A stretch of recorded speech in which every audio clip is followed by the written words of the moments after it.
आज का सेशन हम स्टार्ट करते हैं और आज हम असिंक अवेट के बारे में पढ़ने वाले हैं जो कि प्रोमिसेस के ऊपर आता है। ठीक है, प्रोमिसेस की जगह में हम उसका इस्तेमाल कर सकते हैं। ठीक, हाँ जी, कैसे? मतलब प्रोमिस का इस्तेमाल प्रोमिस के साथ इस्तेमाल कर सकते हैं। सॉरी, प्रोमिस के साथ हम इसको इस्तेमाल कर सकते हैं। मैंने लाइन गलत बोल दी। ठीक है, कैसे? आज सबसे पहले हम कल वाला कोड निकालेंगे जो हमने कल बनाया था। इस वाले में ये वाला फंक्शन कहां गया? ये रहा हमारा ये फंक्शन। इसको कॉपी कर लेते हैं और भैया इसको कर देते हैं हम index dot first dot JS के साथ पेस्ट। चलिए, ये हमने पेस्ट कर दिया कोड यहां पे। हाँ जी, और यहां पे कार्ट को लेना हम भूल गए थे। कॉन्स्ट कार्ट को कॉपी करना भूल गए थे, तो इसमें अपने हिसाब से हम लिख देते हैं पिज्जा, कोक एंड सैंडविच।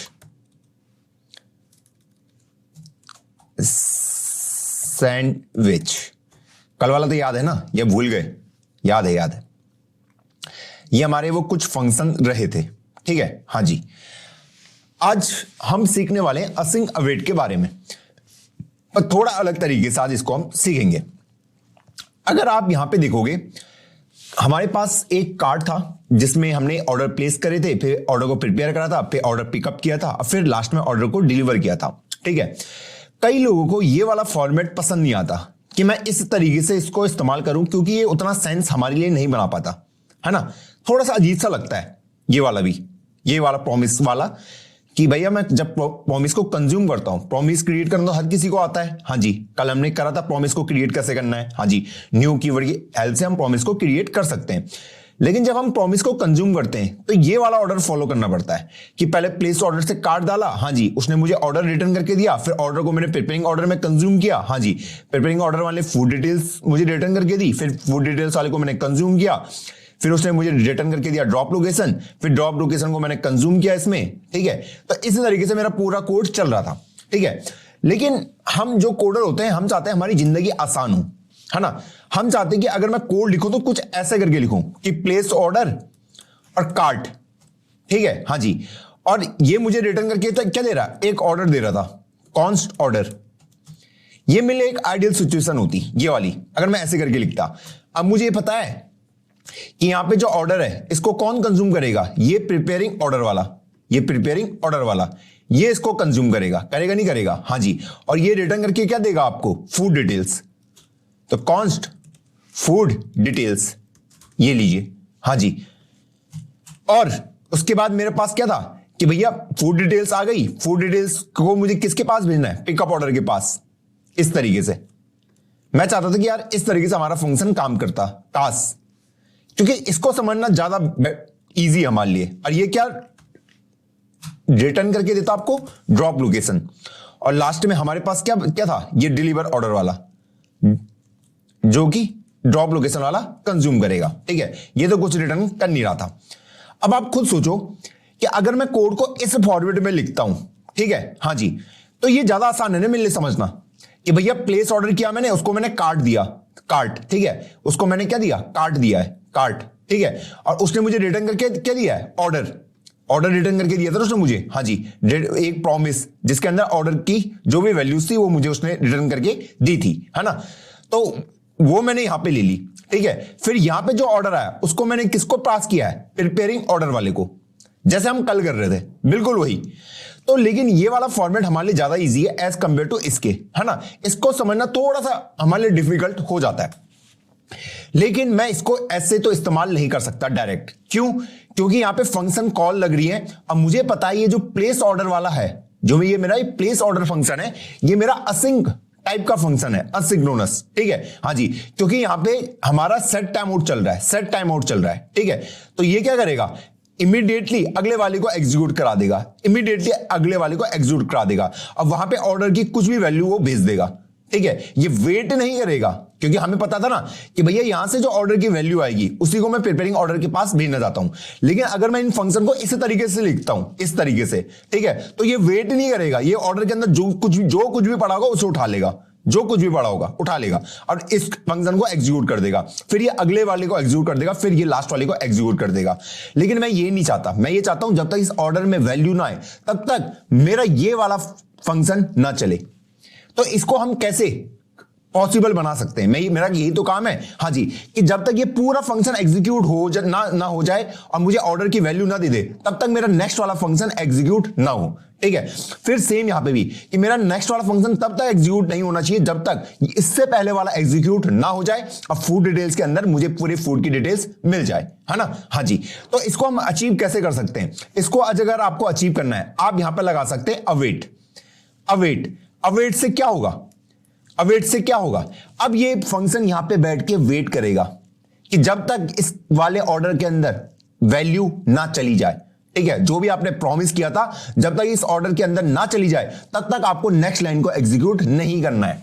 ठीक है, हाँ जी, अब मान लो कि आपका जो प्रॉमिस था वो ऑर्डर वाला जो ऑर्डर की वैल्यू लेके आ रहा था, ठीक है, वो ऑर्डर के अंदर आ गया, अब ये वाला चलेगा, अब ये वाला चलेगा। ठीक है, अब आप यही चाहते हैं कि भैया ये वाला तो चल गया, हाँ जी, लेकिन उसकी एबिलिटी ये ना चले, ये कब तक नहीं चले, जब तक मेरे पास फूड डिटेल्स की वैल्यू ना आ जाए। तो हम यहां पे लिख देते हैं अवेट, क्या लिख देते हैं, अवेट लिख देते हैं कि भैया यहां पे बैठ के वेट करो कि जब तक फूड डिटेल्स के अंदर डेटा ना आ जाए। असाइनिंग टास्क ऐसी तो होता है जैसे हम फैच ऑपरेशन कर रहे थे कि भैया जब तक मेरे पास वैल्यूज ना आ जाए, मेरे पास जब तक डेटा ना आ जाए तब तक मैं नहीं चाहता कि मेरा अगला वाला एग्जीक्यूट हो, क्योंकि वो अगला वाला मेरे ऊपर ही डिपेंडेंट है, मेरा जो नेक्स्ट टास्क है वो मेरे ऊपर डिपेंडेंट है, इसलिए मैं नहीं चाहता कि वो एग्जीक्यूट हो जाए, है ना। वो नेक्स्ट टास्क तब एग्जीक्यूट हो कि जब मेरे पास फाइनल वैल्यू आ जाए और वो फाइनल वैल्यू तुम यूज कर रहे होगे। क्लियर, तो वो यहां पे बैठ के आप वेट करेगा। ठीक, सेम कहानी यहां पे भी कि ये यहां पे भी मैं क्या लगाऊंगा, वेट लगाऊंगा। ठीक है, कि जब तक ये पूरे तरीके से ये वाला पिकअप ऑर्डर सॉल्व ना हो जाए तब तक आपको नेक्स्ट लाइन में नहीं बढ़ना है।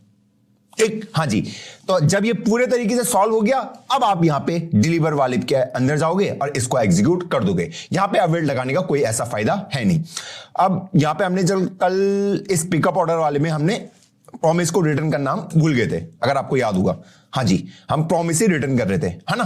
हाँ जी, अब यहां पे एक कैच ये है कि आप अवेट को इस तरीके से नॉर्मली यूज नहीं कर सकते, इसको आप नॉर्मली ऐसे इस्तेमाल नहीं कर सकते, इसको आपको एक फंक्शन के अंदर ही इस्तेमाल करना पड़ेगा और वो जो फंक्शन होगा वो असिंक्रोनस फंक्शन होना चाहिए। मतलब असिंक फंक्शन आपको एक बनाना पड़ेगा ऐसे जैसे मैंने अभी बनाया, इसका नाम कुछ भी दे दो, ग्रीट। हाँ जी, क्योंकि अवेट को मैं ऐसे नहीं ले सकता बाहर खुले में नहीं ले सकता, इसको अगर मुझे यूज करना है किसी एक फंक्शन के अंदर ही यूज करना पड़ेगा और वो फंक्शन असिंक टाइप का होना चाहिए। असिंक मतलब असिंक्रोनस टाइप का फंक्शन होना चाहिए। ठीक है, हाँ जी, कुछ नहीं करना, फंक्शन के आगे असिंक लगा दो, वो असिंक्रोनस फंक्शन बन गया, बस यही है आपका खेल, बस बाकी कुछ नहीं है, बाकी कुछ नहीं है। अब आप इसको आराम से इस्तेमाल कर सकते हैं। अब अगर मैं इसको रन करूं यहां पे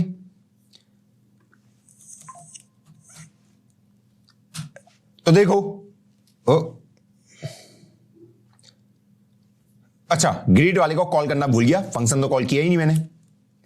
ये लीजिए, ग्रिड वाले को कॉल भी तो करना पड़ेगा इसको, तभी तो एग्जीक्यूट होंगे सारे। हाँ जी, तो talking with Domino's, order place successfully, pizza preparation started, reaching restaurant for picking order. देखो अब बिल्कुल आराम से चला, delivery boy on the way, और इस तरीके से आपका आउटपुट आपको मिल गया, ऑर्डर डिलीवर्ड सक्सेसफुली। तो एक बार दोबारा रिपीट कर लेते हैं। हाँ भैया, प्रॉमिस आना जरूरी है क्या आज की क्लास के लिए? अरे भाई, हलवा खाने आ रहे हो क्या? प्रॉमिस तो आना ही चाहिए, तभी तो सीखोगे आज के बारे क्लास के बारे में। हाँ ठीक है, तो देखो ठीक है, देखो इसको समझना बहुत ही आसान काम है, क्योंकि हमें पता था कि भाई हमारा जो प्रिपेयरिंग ऑर्डर है वो प्लेस ऑर्डर के ऊपर डिपेंडेंट है। क्यों? क्योंकि यहां से जो ऑर्डर की वैल्यू आ रही थी, ऑर्डर की, वो मुझे कंज्यूम करनी है। ऑर्डर क्या है? ऑर्डर के अंदर कौन सी वैल्यू जा रही है? एक प्रॉमिस जा रहा है। क्या जा रहा है? प्रॉमिस। प्रॉमिस के अंदर क्या है? एट द एंड डेटा तो पड़ा है। हाँ जी, बस ये, क्योंकि इसको ऑर्डर को लेना है, तो मैं नहीं चाहता था कि ये फंक्शन तब तक ना चले जब तक ये वाला अपना काम कंप्लीट ना कर दे। ठीक है, जब इसने अपना काम कंप्लीट कर दिया, वो कौन कंफर्म करेगा? ये अवेट कंफर्म करेगा कि ये कंप्लीट होगा, तभी आप नेक्स्ट लाइन में जाओगे। ये नेक्स्ट लाइन में जाने नहीं देगा, ये प्रोग्राम को यहीं पे फ्रीज कर देगा कि भैया इसके आगे नहीं बढ़ोगे जब तक ये कंप्लीट नहीं होगा। ठीक है, जब ये कंप्लीट हो जाएगा उसके बाद आप आगे बढ़ोगे, उसके बाद आप आगे बढ़ोगे। तो बताओ ये वाला फॉर्मेट ज्यादा इजी है या नहीं है? बस आपको क्या करना था, जो आपने कहानी यहां पे इसी तरीके से मेंशन कर रही थी, आप उसको एक असिंक फंक्शन के अंदर लिख दो और अवेट का इस्तेमाल करते रहो कि वेट करो, कि नेक्स्ट लाइन में जाने से पहले वेट करो, पहले इसको पूरे तरीके से कंज्यूम होने दो, पूरे तरीके से मेरी वैल्यूज को आने दो। फिर जब इसकी वैल्यू आ गई, फिर आपने यहां पे भी अवेट लगा दिया कि भैया पहले इसकी वैल्यू आने दो, तब मैं नेक्स्ट लाइन में जाना चाहता हूं। फिर यहां पे भी आपने सेम काम किया और लास्ट में आपने डिलीवर ऑर्डर वाले को कर दिया, खत्म। हाँ, ओके भैया, चल तो पहले भी रहा था। अरे मेरे दोस्त, मैं ना आपको बता रहा हूं फॉर्मेट हमारे लिए ज्यादा आसान कौन सा फॉर्मेट याद रखना होगा, आप खुद से सोचिए। ये हमारे लिए ज्यादा सेंस बनाएगा ना एज अ प्रोग्रामर। जब हम कोड लिखते हैं, असिंक अवेट बाद में आया है, ये वाला फॉर्मेट हमारा पुराना फॉर्मेट था। ये वाला असिंक अवेट ये शायद ECMAScript 6 के अंदर ही आया है, जहां तक मुझे याद है। असिंक अवेट वाला ECMAScript 6 के अंदर आया, क्योंकि इसमें ना कोडर को पता चल जाता है कि भैया नेक्स्ट लाइन तभी एग्जीक्यूट होगी जब तक ये ना हो जाए एग्जीक्यूट। और इसको समझना ज्यादा आसान काम है, इसको समझना ज्यादा आसान काम है हमारे लिए एज अ नॉर्मल कोडर। हाँ ठीक है, ओके। हाँ, इस पॉइंट को याद रख लो, आप अवेट को खुले में इस्तेमाल नहीं कर सकते। अवेट का इस्तेमाल असिंक के अंदर ही होगा। जो आपका असिंक फंक्शन होगा ना, अवेट का इस्तेमाल वही होगा। अभी हम और डिटेल में जाएंगे इसके, अभी सिर्फ आपको एक ओवरव्यू मैंने दे दिया।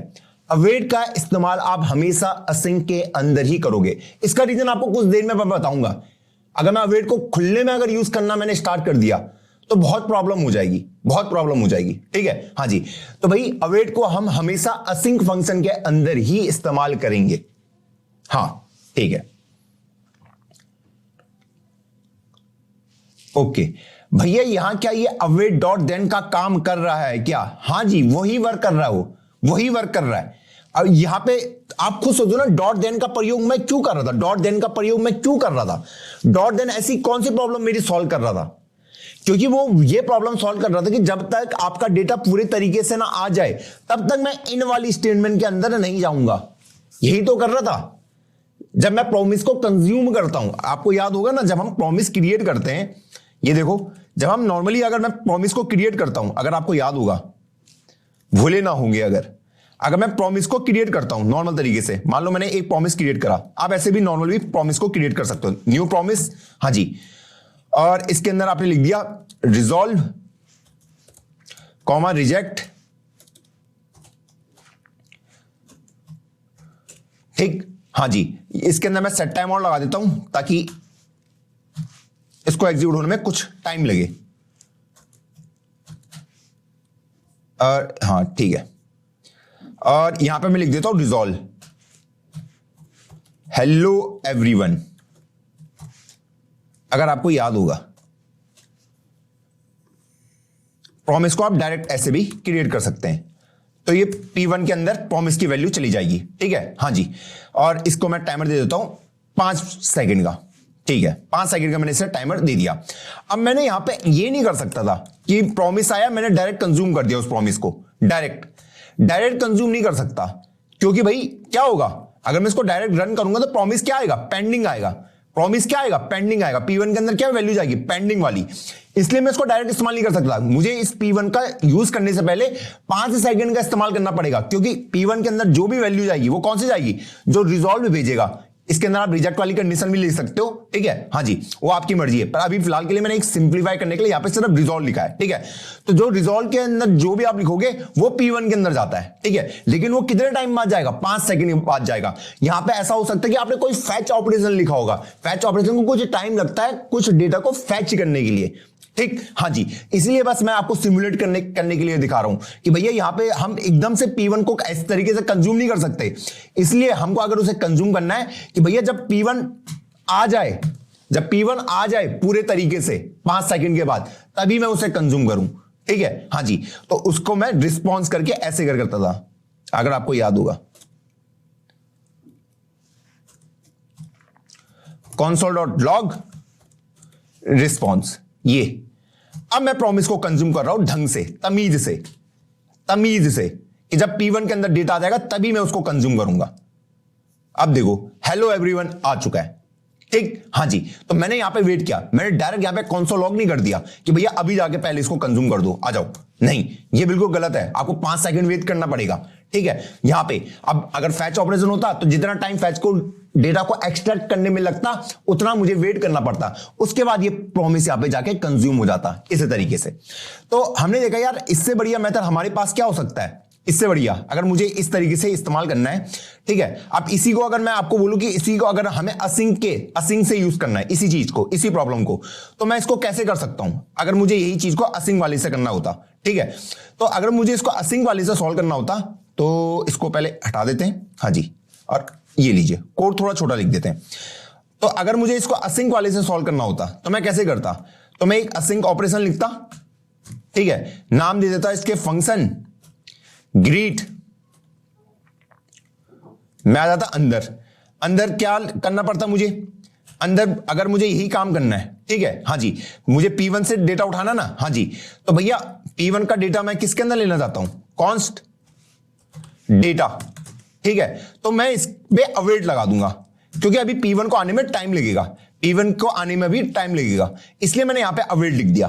ठीक, हाँ जी, और उसके बाद मैं इसको प्रिंट करा सकता हूं, इसके डेटा को कंज्यूम कर सकता हूं। यही अगर मुझे यही काम इससे करना होता तो यहां पे मैं सिंपल सा ग्रीट फंक्शन को कॉल करता और मेरी प्रॉब्लम रिजॉल्व हो जाती। मैंने यहां पे क्या किया, मैंने एक असिंग फंक्शन बना दिया क्योंकि मुझे अवेट का इस्तेमाल करना है। अवेट क्या कहता है कि यहां पे बैठ के वेट करो, पहले P1 की वैल्यूज को आने दो, P1 की वैल्यू को आने दो, क्योंकि इसकी वैल्यू आने में भी 5 सेकंड लगेंगे, 5 सेकंड लगेंगे। ठीक है, तो वो यहां पे रुक जाएगा, नीचे वाला कोई भी कोड आपका एग्जीक्यूट नहीं होगा। अवेट आपके कोड के एग्जीक्यूशन को रोक देता है उसी पॉइंट पे, वो नीचे किसी को भी चलने नहीं देगा। यहां पे नीचे वाले अपने अंदर के किसी भी फंक्शन को चलने नहीं देगा, वहीं पे वेट कराने के लिए कहेगा। ठीक, हाँ जी, तो अगर हम इसको रन करते हैं तो देखो क्या आता है आउटपुट। अगर मैं यहां पे लिख दूं तो आपको दिखेगा कि भैया इसने वेट किया और अब फाइनली आपका आंसर आ जाएगा हेलो एवरीवन, जो आपको चाहिए था। पहले आप नॉर्मल इस मेथड से कर रहे थे, P1 डॉट देन रिस्पॉन्स इस तरीके से। अब आप यहां पे अवेट का प्रयोग कर रहे हो कि P1 का डेटा जब तक आ ना जाए तब तक वेट करो। ठीक है, जब वो डेटा आ जाए तो उसको मैंने इस डेटा के अंदर डाल दिया और उसको मैंने प्रिंट करा दिया। अवेट इसके एग्जीक्यूशन को रोक देगा। आपने यहां से ग्रीट फंक्शन कॉल किया, ये यहां पे गया, इसने अंदर देखा कि भैया अवेट P1 कि P1 के लिए वेट करो, कि P1 के अंदर जो प्रॉमिस किया गया है जब तक वो डेटा मेरे पास ना आ जाए तब तक मुझे यहीं पे रुका रहना, मुझे कहीं नहीं जाना। ठीक है, नीचे वाली कोई भी लाइन आपके एग्जीक्यूट नहीं होंगी, यहां पे कोई भी लाइन। ठीक, हाँ जी, तो ये यहां पे इसको रोक के रखता है, नीचे वाले किसी को भी यह एग्जीक्यूट नहीं होने देगा। अवेट का ये बेनिफिट है। ठीक, हाँ जी, जैसे हम यहां पे देख रहे थे ना, हमने यहां पे अवेट लिखा था तो मेरा एग्जीक्यूशन यहां पे रुक गया। जब तक ये पूरा सॉल्व नहीं होगा तब तक मैं नेक्स्ट लाइन में नहीं जाऊंगा। यही तो था मेरा वो जो मेरे को प्रॉब्लम हो रही थी कि भैया इसका डेटा मुझे यहां नीचे इस्तेमाल करना था, कि प्लेस ऑर्डर जो डेटा जनरेट करेगा उसको प्रीपेयरिंग ऑर्डर कंज्यूम करना चाहता है, लेकिन किस कंडीशन में, जब तक प्लेस ऑर्डर एक्चुअल में मुझे ऑर्डर लाके ना दे दे। तो ये प्रॉब्लम असिंग अवेट ने सॉल्व करी मेरी, कि भैया मेरे लिए जो कोड लिखने का तरीका वो बहुत ही आसान हो गया, एक नॉर्मल डेवलपर की तरह। हाँ ठीक है, अच्छा भैया इसमें प्रॉमिस रिजेक्ट हो गया तो कैसे हैंडल होगा, एरर इसका कैसे होगा। हाँ अभी बता रहा हूं, धीरे धीरे बता रहा हूं, रुकिए थोड़ा तो वेट करो, सब समझाऊंगा, डरो मत, सब बताऊंगा। बहुत प्यारा क्वेश्चन है कि इसमें एरर वगैरह हम कैसे हैंडल करेंगे, सब बताऊंगा। अब यहां पे हम प्रॉमिस तो कंज्यूम करना सीख गए, ठीक है। अब यहां पे मैं आपको एक नई चीज बताता हूं, एक नई चीज, ठीक है। अक्सर लोग यहां पे गलती करते हैं कि मान लो मैं यहां पे एक डेटा 2 लेता हूं, हाँ जी, और यहां पे भी मैं एक अवेट P1 के लिए लिख देता हूं, ठीक है, और यहां पे मैं कंसोल लॉग कराता हूं। उसके बाद किसको, अपने डेटा 2 को। ठीक, हाँ जी, मेरा फंक्शन ये प्रॉमिस मैंने यहां पे क्रिएट कर रखा है और ये 5 सेकंड में इसने प्रॉमिस कर रखा है 5 सेकंड में P1 के अंदर वैल्यू चली जाएगी। ठीक है, रिजॉल्व होके चली जाएगी, रिजॉल्व हो गए, मैंने रिजॉल्व लिखा ना यहाँ पे, हाँ जी, कि 5 सेकंड के अंदर रिजॉल्व वाली वैल्यू इसके अंदर चली जाएगी। हेलो एवरीवन इसके अंदर चला जाएगा। ठीक है, हाँ जी। अब मैंने यहाँ पे क्या किया है कि मैंने कॉस्ट डेटा 1 लिया है, उसके अंदर मैंने बोला कि अवेट P1। ठीक है, फिर कॉस्ट डेटा 2 लिया है और उसके अंदर भी मैंने सेम स्टेटमेंट लिखी है अवेट P1। ठीक, हाँ जी, दोनों के अंदर मैंने वेट करने के लिए कहा है, किसके लिए? P1 के लिए। क्या आप इसका आउटपुट गेस कर सकते हैं क्या आएगा? देखो आउटपुट तो गेस कर ही लोगे, लेकिन किस सीक्वेंस में आएगा मैं वो जानना चाहता हूं। भाई ये सीक्वेंस मतलब इसको पहले क्लियर कर देते हैं, बहुत बसड़ हो गई। तो देखो 5 सेकंड इंतजार करेगा और हेलो एवरीवन आपका आएगा। Okay okay okay okay, data 1 है, सॉरी ये मेरे दोस्त बहुत समय ले लिया आपने। हाँ ओके, इसका आउटपुट गेस करो। है हेलो एवरीवन और हेलो एवरीवन। भैया अभी तो आपने कहा था मुझे कि अवेट में वो वेट करेगा, अवेट में वो वेट करेगा। ठीक है, पहला वाला तो मुझे समझ आ गया। देखो ध्यान से देखो, यहां पे मैंने क्या किया, मैंने बोला P1 के लिए वेट करो, P1 के लिए वेट करो। ठीक है, हाँ जी, P1 को सॉल्व होने में कितना टाइम लगेगा? कितना टाइम लगेगा? 5 सेकंड लगेगा, है ना? हाँ जी। अब अगर मैं यहां पे उसको करता हूं कंज्यूम, इसको रन करा मैंने, हाँ जी, ग्रीट फंक्शन कॉल हुआ, वो यहां पे आया, उसने अवेट P1 देखा, उसने बोला P1 के लिए वेट करना है। ठीक है, उसने देखा P1 के लिए कितना वेट करना है? 5 सेकंड। भैया 5 सेकंड वेट किया और उसके बाद मुझे पता है वो किसको प्रिंट करा देगा, जो भी डेटा उसके अंदर आया है, जो कि आया हेलो एवरीवन। ठीक है, और भैया जब वो यहां पे आया तो उसने 5 सेकंड यहां पे क्यों नहीं वेट किया? उसने 5 सेकंड यहां पे क्यों नहीं वेट किया? इसका आंसर कोई बता सकता है कि यहां पे उसने 5 सेकंड वेट क्यों नहीं किया? इसके लिए यहां पे उसने डायरेक्ट हेलो एवरीवन क्यों प्रिंट करा दिया? हाँ, क्या आप गेस कर सकते हैं आउटपुट को? हाँ,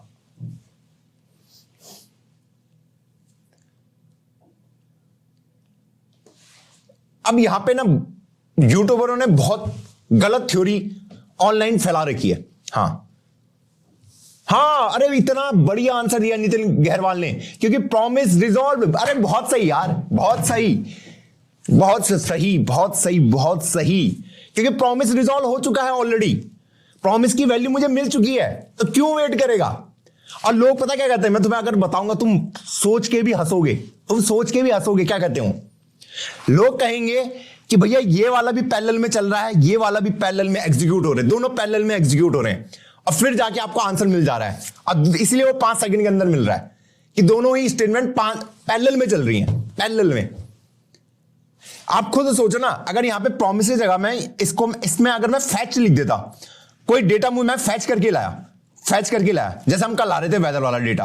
ठीक है, हाँ जी, तो यहां पे भी सेम सीन होता, सेम सीन होता। हाँ जी, क्योंकि फैच ऑपरेशन क्या रिटर्न करके देता है? मुझे एक प्रॉमिस रिटर्न करके देता है। हाँ जी, अब मैंने एक बार वेट कर लिया उसके लिए, एक बार वेट कर लिया है ना, एक बार वेट कर लिया, वेट मुझे यहां पे भी वेट करने की जरूरत नहीं है, वो यहीं से स्टार्ट हो जाएगा। जब आपका कोड एग्जीक्यूशन आएगा ऊपर से देखेगा, तो यहां से जैसे ही उसने इस लाइन को पढ़ा, ये फैच करना स्टार्ट कर देगा जो भी आपका डेटा का वेदर है। ठीक है, हाँ जी, उसके बाद जब आप ग्रीट फंक्शन में आओगे तो ग्रीट फंक्शन कॉल हुआ। हाँ जी, तो अंदर उसने देखा कि भैया पहले वेट करो P1 के लिए, कि भैया आपका फैच वाला ऑपरेशन कंप्लीट हो चुका है। ठीक है, रिजॉल्व हो चुका है। उसने देखा हाँ रिजॉल्व हो गया, तो उसने जैसे रिजॉल्व हो गया, डेटा के अंदर वैल्यू चल गई, जो भी आपका डेटा आया था, और आपने उसको प्रिंट करा दिया। फिर आप यहां पे आए, आपने देखा भैया P1 जो डेटा लेके आया तो वो रिजॉल्व है। हाँ, अब आपने उतना टाइम वेट थोड़ी किया, मान लो इस फैच को होने में, डेटा को लाने में 10 सेकंड लगते, 10 सेकंड लगते, तो जैसे ही वो पहली बार इस स्टेटमेंट को देखता तो स्टार्ट हो जाता ना, काम तो शुरू हो जाता फैच का, कि भैया डेटा लाना स्टार्ट करो। फिर ये ग्रीट फंक्शन चलता, वो यहां पे आता, देखता क्या डेटा आ चुका है,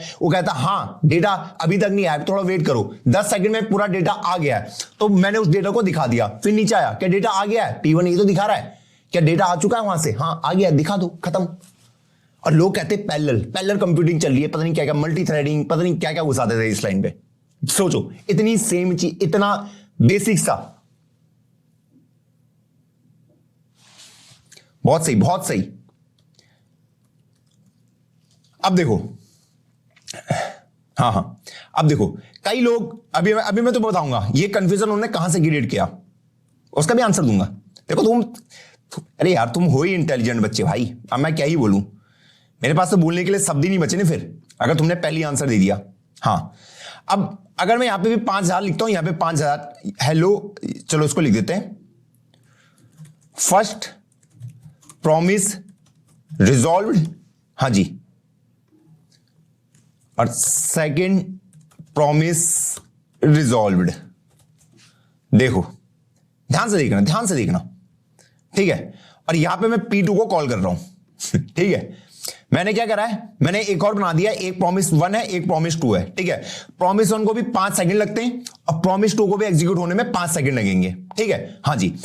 उसके बाद मैंने क्या करा है, यहां पे मैंने डेटा 1 अवेट किया है P1 के लिए, फिर डेटा 2 अवेट किया है P2 के लिए, ठीक, हाँ जी। और यहां पे डेटा 1 और डेटा 2 को मैंने क्या कर दिया, प्रिंट कर दिया, ठीक। अब अगर मैं यहां पे इसको एग्जीक्यूट करना स्टार्ट कर दूं, यहां पे मैं इसको रन करा दूं, तो मुझे क्या दोनों डेटा एक साथ मिलेंगे? क्या दोनों डेटा मुझे एक साथ मिलेंगे? जी हां, बिल्कुल एक साथ मिले। First promise resolve, second promise resolve, दोनों ही डेटा एक साथ मिले हैं, दोनों ही डेटा। आप अब ये ऐसा क्यों आया कि एक साथ ही मुझे दोनों मिल गए?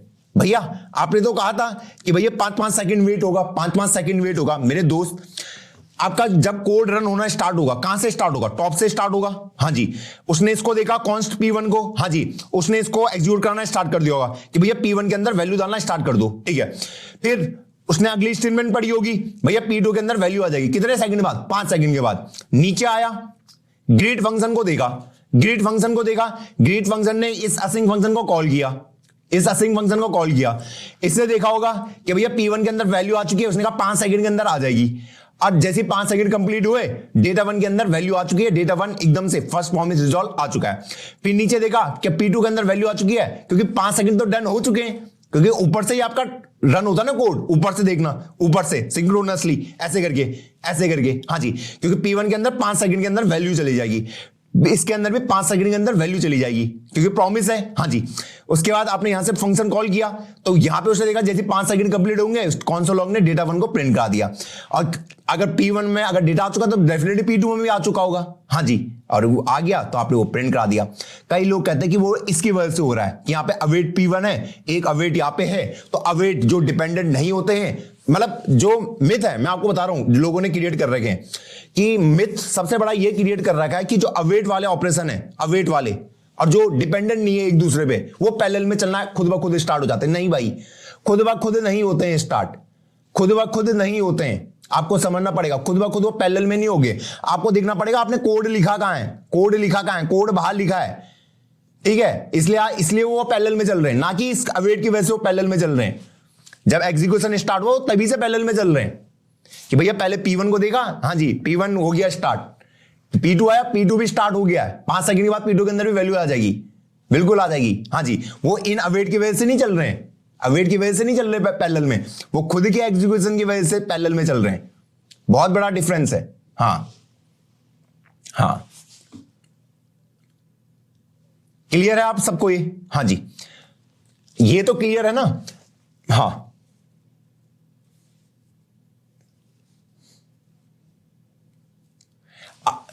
अवेट का बिल्कुल सिंपल सा लॉजिक है कि भैया यहां पे बैठ के वेट करो। मैं अगर यहां पे लिख दूं ना console.log हेलो कोडर आर्मी, तो आपको पता है कि ये प्रिंट नहीं होगा जब तक ये स्टेटमेंट एग्जीक्यूट ना हो जाए, क्योंकि यहां पे वेट करने के लिए कहा गया है। यहां पे क्या करने के लिए कहा गया है? वेट करने के लिए। ये देखो, वेट करने के लिए कह रहा है मेरे दोस्त कि वेट करो जब तक मैं तुम्हें हिलने के लिए ना कहूं। तो पहले हेलो कोडर आर्मी प्रिंट, फिर आउटपुट देखोगे तो हेलो कोड आर्मी प्रिंट हुआ, फिर आपका ये हुआ, और फिर आपका लास्ट में ये हुआ। देख लो, पहले ही प्रिंट नहीं हो गया सब कुछ, वेट हुआ 5 सेकंड, जो भी उसने दे रखे थे। देखो आउटपुट अभी तक नहीं आया, 5 सेकंड के बाद आउटपुट आएगा। तो पहले ये लाइन चली, फिर आपकी ये भी चल गई, हाँ जी, अब फिर आपकी ये भी चल गई। इस बात का ध्यान रखना है, इस बात का ध्यान रखना है कि भैया ये स्टेटमेंट आपने कहां लिखी है, ठीक, हाँ जी।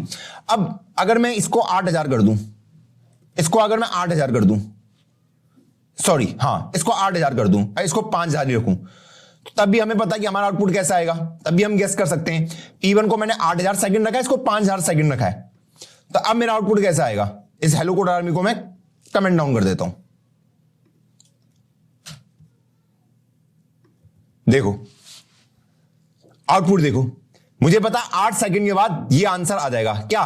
फर्स्ट फॉर्म इज रिजॉल्व, और फिर क्योंकि 8 सेकंड में अगर ये P1 रिजॉल्व हो चुका है तो P2 तो ऑटोमेटिकली रिजॉल्व हो ही गया है मेरे दोस्त, है ना। P2 तो हो ही गया है, तो first form is resolve, second form is resolve. ठीक, हाँ जी। अब अगर मैं इसी स्टेटमेंट को, एक चीज ध्यान देना, अगर मैं यही काम नॉर्मल प्रॉमिस से करता, डॉट देन से, तो क्या यही आंसर आता? अगर मैं यही काम डॉट देन से एग्जीक्यूट करवाता तो क्या यही आंसर आता मेरा? अगर मैं नॉर्मल तरीके से करता, मतलब नॉर्मल तरीके से करने का मतलब क्या है कि P1 को मैंने इस्तेमाल किया है, P2 को मैंने इस्तेमाल किया है। अब मैं इसको नॉर्मल तरीके से ऐसे करके P1 डॉट देन, यही तो करते थे हम, हाँ जी। और जो भी आपकी वैल्यू आई है उसको मैं प्रिंट करा रहा हूं।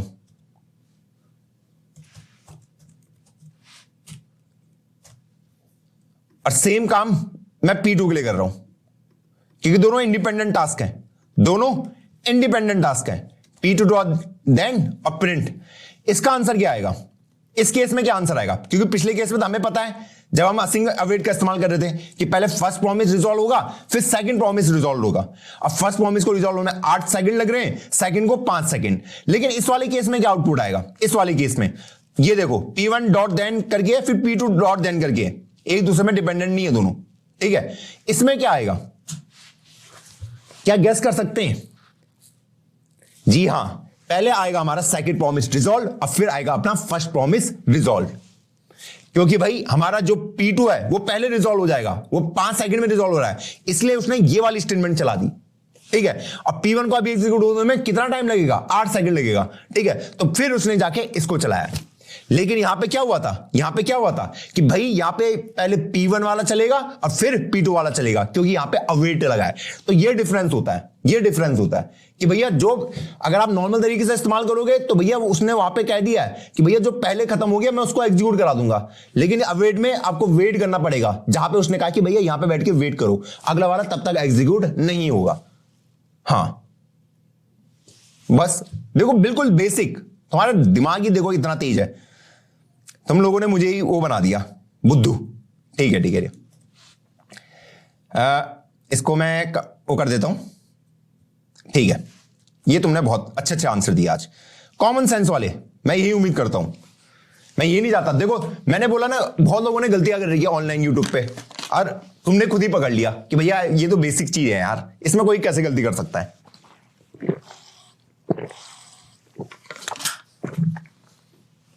हाँ, अब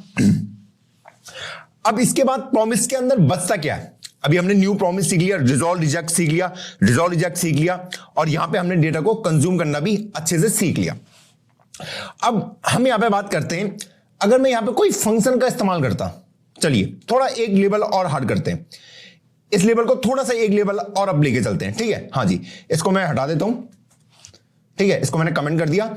मान लो मैंने जो ये P1 P2 लिखे, इसको मैं अगर किसी फंक्शन के अंदर लिख दूं, अगर मैं इसको किसी फंक्शन के अंदर लिख दूं test1 करके,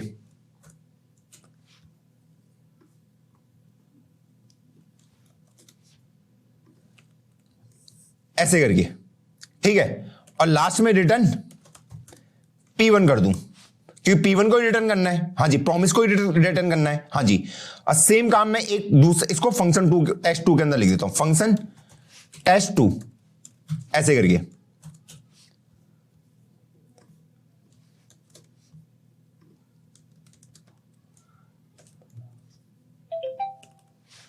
रिटर्न P2, ये लीजिए, ठीक है। एक test1 ले लिया मैंने बस इसको रैप कर दिया एक फंक्शन के अंदर, एक फंक्शन के अंदर मैंने इसको रैप कर दिया। ये 8 सेकंड में एग्जीक्यूट होगा, ये 5 सेकंड के अंदर एग्जीक्यूट होगा। फिलहाल दोनों को 5-5 सेकंड कर लेता हूं, दोनों को 5-5 सेकंड लिख देता हूं, ठीक है। और ये लास्ट में क्या रिटर्न कर देगा? प्रॉमिस रिटर्न कर देगा, ठीक है, ये वाला test1 वाला, और test2 वाला भी प्रॉमिस रिटर्न कर देगा, जो इसका खुद का है P2, ठीक। अब अगर मैं यहां से इसको कॉल करता हूं test1 को, क्योंकि test1 क्या है मेरा, मुझे एक प्रॉमिस रिटर्न करके दे रहा है, ठीक है, और ये है मेरा test2, ये भी मुझे प्रॉमिस रिटर्न करके दे रहा है। अब आप क्या इसका आउटपुट गेस कर सकते हैं? इसका आउटपुट कैसा आएगा? क्या मेरा जो आउटपुट आएगा वो एक साथ ही आ जाएगा कि फर्स्ट प्रॉमिस रिजॉल्व और सेकंड प्रॉमिस रिजॉल्व? क्या एक साथ ही आ जाएगा वो दोनों के दोनों? क्योंकि दोनों को मैंने कहा कि 5 सेकंड वेट करे, 5 सेकंड वेट करे। क्या एक साथ ही आएगा? मैं देखना चाहता हूं आपका कितना दिमाग चला है। देखते हैं, 1 2 3 4 5 हो गए 5 सेकंड। फर्स्ट प्रॉमिस रिजॉल्व, अभी सेकंड वाला नहीं आया, तो मतलब सेकंड वाले भी 5 सेकंड के बाद आएगा सेकंड प्रॉमिस रिजॉल्व। क्या इसका आंसर आपको पता चला ऐसा क्यों आया? क्या इसका आंसर पता चला कि इसका आंसर ऐसा क्यों आया? हां,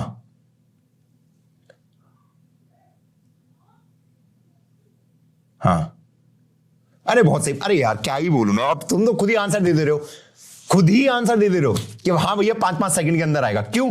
क्योंकि यहां पे ये क्या है, किसी फंक्शन के अंदर रैप्ड है। टेस्ट 1 भी इसके अंदर रैप्ड है और ये टेस्ट 2 है। अब यहां पे जब हमारा ग्रीट फंक्शन कॉल हुआ, सबसे पहले कोड कहां से रीड करना स्टार्ट होगा? टॉप से। ये तो फंक्शन है, कुछ नहीं करेगा, फंक्शन है, कुछ नहीं करेगा। ये असिंक फंक्शन है, कुछ नहीं करेगा। जब तक उसको फंक्शन कॉल नहीं दिखा तब तक एग्जीक्यूशन स्टार्ट नहीं होगा। अब ग्रीट फंक्शन जैसे ही कॉल हुआ, अब ग्रीट फंक्शन जैसे ही कॉल हुआ तो वो अंदर गया, अंदर गया, हाँ जी। अब वो सबसे पहले इसको एग्जीक्यूट करेगा, इस लाइन को, ठीक है, हाँ जी। उसने देखा कि भैया टेस्ट 1 के लिए वेट करो। अब वेट कह रहा है कि भैया इसके लिए क्या करो, आप वेट करिए।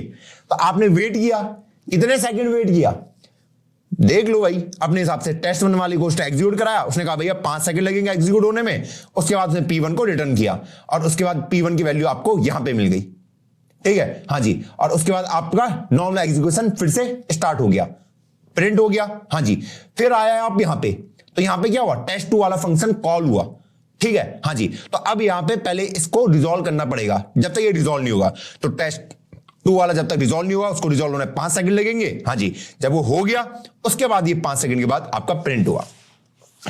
तो भाई अगर जो अपनी गलत थ्योरी दे रहे थे कि भैया ये तो इंडिपेंडेंट है, टेस्ट 1 टेस्ट 2 तो डिपेंडेंट ही नहीं है, तो पैरेलल में चलने चाहिए था।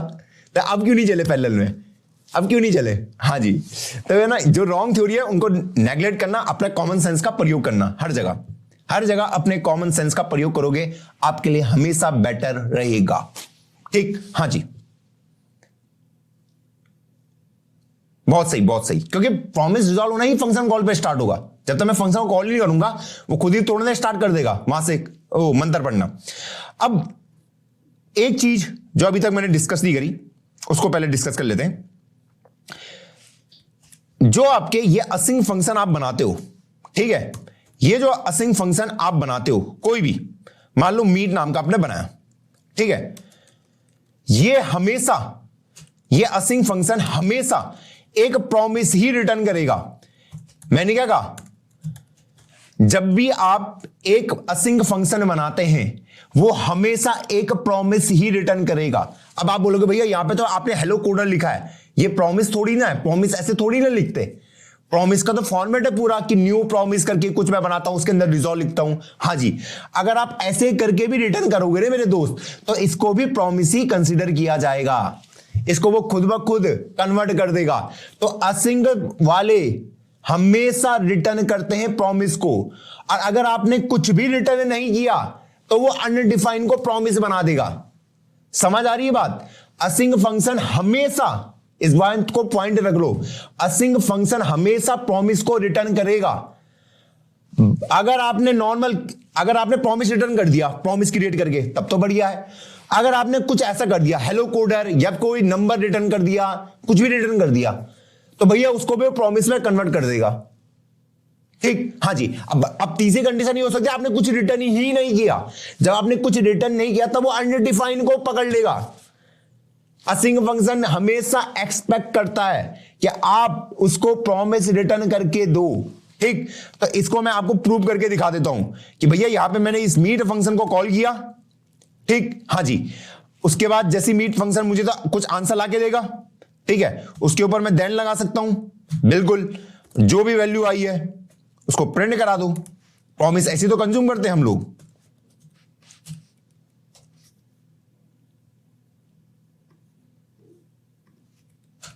हेलो कोडर, मैं कुछ भी नहीं डाल रहा हूं, कुछ रिटर्न नहीं करा रहा हूं, अनडिफाइन आएगा। और अगर आपने यहां से कोई प्रॉमिस रिटर्न करा है फिर तो वही आएगा जो आपने रिटर्न किया है।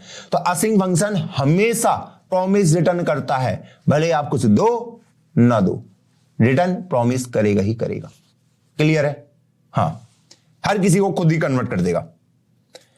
हाँ चलो, ये तो हमने इंपॉर्टेंट पॉइंट यहां पे डिस्कस कर दिया। यहां पे भी मैंने मेंशन कर रखा है कि async always return a promise, await will always be used inside async. ठीक, हाँ जी। अब इतना लंबा हम अभी तक डिस्कशन कर चुके हैं कि यहां पे ये चीजें काम कर रही हैं। ओके, अब एक मौत का खेल खेलते हैं। मौत का खेल जो आपके दिमाग को हिला देगा, जो आपके दिमाग को हिला देगा। ठीक है, मैं यहां पे एक स्टेटमेंट लिख रहा हूं। अभी तक हमारा जो नॉर्मल कोड है वो ये वाला चल रहा है कि मेरे पास एक टेस्ट 1 है, एक टेस्ट 2 है। शायद मैंने बहुत भसड़ मचा दी, यहां पे एक नई फाइल बना देता हूं second.js करके, उसमें करना ज्यादा बेटर रहेगा।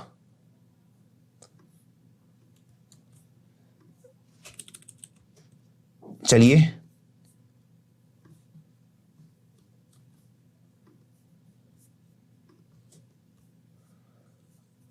बढ़िया, टेस्ट 1 टेस्ट 2 ये मेरा ग्रीट फंक्शन है और इस ग्रीट फंक्शन को मैंने इस तरीके से कॉल कर दिया। ठीक, हाँ जी, जो अभी तक हम नॉर्मली करते हुए आ रहे हैं यार, बाकी कोई रॉकेट साइंस ऐसे इस्तेमाल नहीं करी मैंने। ठीक है, ठीक है, ये टेस्ट 1 वही वाले हैं कि इसके अंदर एक प्रॉमिस रखा गया है, मैं रिटर्न उस प्रॉमिस को कर दे रहा हूं 5 सेकंड के बाद। ठीक है, हाँ जी, अगले टेस्ट 2 के अंदर एक प्रॉमिस रखा है, उसको मैं रिटर्न कर रहा हूं 5 सेकंड के बाद। यहां से मैंने ग्रीट फंक्शन को कॉल किया। तो अगर मैं इसको रन करता हूं तो हर किसी को आउटपुट पता है, हर एक बच्चे को।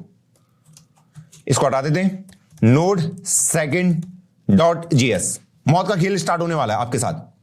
इस लाइन में नहीं होगा क्योंकि यहां पे हर एक बच्चे को पता है कि आउटपुट क्या आने वाला है, कि पहले फर्स्ट प्रॉमिस रिजॉल्व होगा और फिर सेकंड प्रॉमिस रिजॉल्व होगा। ठीक, अब अगर मेरे पास मेरा कोड ऐसा है, अब तुम्हें पता चलेगा console log hello coder army. ठीक, कंसोल लॉग कैसे हो आप सब लोग। मतलब यहां पे कुछ कोड लिखा हुआ है यहां भी नीचे। ठीक है, क्या अब आप इसका आउटपुट गेस कर सकते हो कि इसका आउटपुट अब क्या आएगा? इसका आउटपुट अब क्या आएगा? इसका आउटपुट अब क्या आएगा? क्या हम गेस कर सकते हैं इसका आउटपुट अब क्या आएगा? चलो एक लेवल और अप कर लेते हैं, यहां पे भी एक कंसोल डाल देता हूं, हेलो आई ग्रीट यू। ठीक है, इसको हटा देते हैं भैया, बहुत बहुत ज्यादा वो कर दिया आपने, और इसको मैं ऐसे कर देता हूं और कोड को थोड़ा छोटा। चलिए, क्या अब आप इसका आउटपुट गेस कर सकते हैं क्या आएगा? टेस्ट 1 वाला आपको 5 सेकंड के बाद फर्स्ट प्रॉमिस रिजॉल्व, और ये सेकंड प्रॉमिस रिजॉल्व दे रहा है 5 सेकंड के बाद।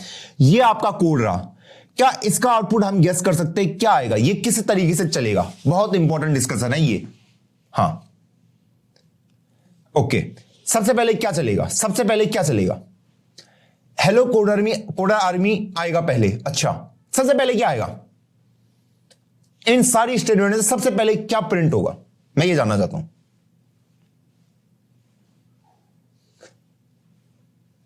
पहले सिंक्रोनस टास्क होगा, फिर असिंक्रोनस। ओके ओके भैया, पहले हेलो कोडर आर्मी कैसे हो, देन कंसोल्स। ओके ओके, हाँ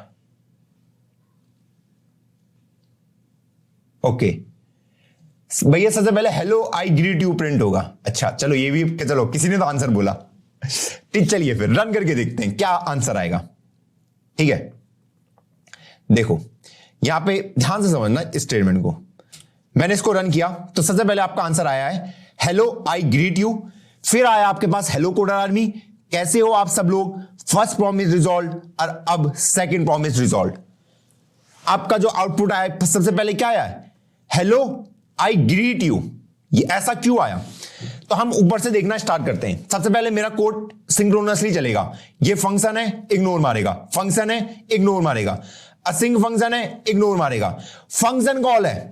यहां पे क्या लगा है मेरे दोस्त? फंक्शन कॉल लगा है। फंक्शन कॉल जैसी नॉर्मल लगता वैसे ही लगेगा। हाँ जी, वो ग्रीट वाले के पास गया, ओके, उसने बोला भैया इसको प्रिंट करा दो। इसको प्रिंट करा दो, हेलो आई ग्रीट यू, क्योंकि फंक्शन कॉल है। इससे मत को घबराना कि यहां पे असिंग लिखा हुआ तो भैया ये लास्ट में जाके एग्जीक्यूट होगा। असिंग देख के घबराना नहीं है आपको, हाँ जी, वो नॉर्मल वैसे ही एग्जीक्यूट होगा जैसे बाकी हो रहे हैं, ठीक है। तो ग्रीट फंक्शन कॉल हुआ तो सबसे पहले hello I greet you print हुआ, ठीक है। अब अगला स्टेटमेंट था इसके लिए, test1 के लिए, ठीक है। अब वो कह रहा है कि यहां पे बैठ के वेट करो। अब कितना वेट करना है, test1 का रिजल्ट आने में कितना टाइम लगेगा, 5 सेकंड लगेगा। अब ऐसा तो नहीं होगा कि आपका प्रोग्राम यहीं पे फ्रीज हो जाएगा, यहीं पे फ्रीज तो नहीं होना चाहिए। अगर यहीं पे फ्रीज हो गया आपका प्रोग्राम तो आपका कोड कहीं चलेगा नहीं, अगर वो 5 सेकंड यहीं पे वेट करता रहे, हाँ जी। तो ये क्या करता है कि भैया यहां पे तो अटका हुआ है, हाँ जी, और इसके नीचे वाली लाइन को भी एग्जीक्यूट नहीं करेगा, लेकिन ये अपनी मेन थ्रेड में वापस आ जाएगा यहां पे और इनको एग्जीक्यूट कराना स्टार्ट कर देगा। हेलो कोडर आर्मी, कैसे हो आप सब लोग। जो मेन कोड का पार्ट है वो एग्जीक्यूट होना स्टार्ट हो जाएंगे, जो मेन है, जो मेन कोड का है। ये जो फंक्शन का है, ये फंक्शन वाला तो फ्रीज हो जाएगा कि भैया ये जब तक ये लाइन नहीं चलेगी तब तक मैं इस वाले फंक्शन की चीजों को नहीं चलाऊंगा। लेकिन बाकी चीजें तो चलनी चाहिए ना, बाकी चीजें तो चलनी चाहिए, हाँ जी। तो बाकी चीजें कौन चलेंगी, ये क्या कह रहा है कि यहां पे बैठ के 5 सेकंड वेट करो, यहां पे बैठ के 5 सेकंड वेट करो, मतलब कि मैं इन नीचे वालों को नहीं चलने दूंगा, पहले ये रिजॉल्व होना चाहिए, ठीक, हाँ जी। अब ये रिजॉल्व होगा तो ऐसा तो होने में यहां पे बैठ गया, यहां पे आके बैठ गया, तो ये क्या करेगा, ये वापस आएगा मेन थ्रेड में यहां पे। तो सबसे पहले आपका console log hello coder army print हुआ और फिर आपका ये कैसे हो आप सब लोग, हाँ जी। और जैसे ये आपका अवेट वाला रिजॉल्व हुआ तो उसके बाद उसने ये भी प्रिंट करा दिया, फिर अगले 5 सेकंड इसके लिए वेट करा और फिर ये भी प्रिंट करा दिया, कुछ नहीं हुआ।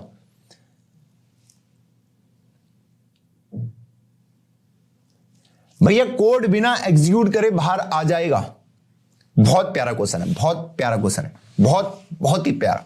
देखो ये मैंने आपको याद है, मैंने आपको बताया था क्यू के बारे में बताया था, call back Q, micro task Q, याद है आपको? अगर आपको याद होगा माइक्रो टास्क क्यू के बारे में बताया था, हाँ जी।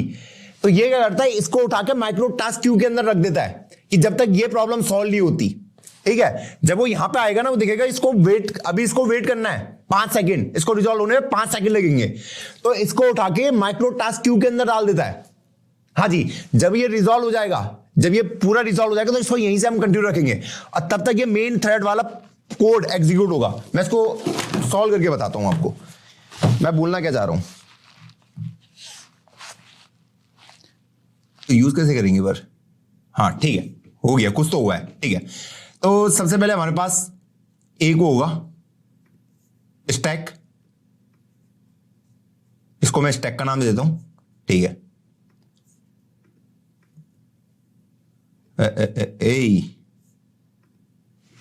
ये हो गया हमारे पास स्टैक, ठीक है, हाँ। इसको यूज करना भी सीख जाएंगे हम धीरे धीरे, ठीक है।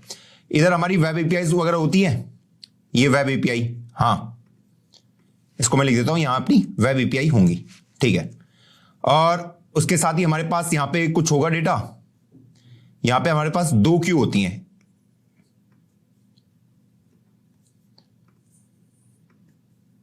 अगर आपको याद होगा, हाँ।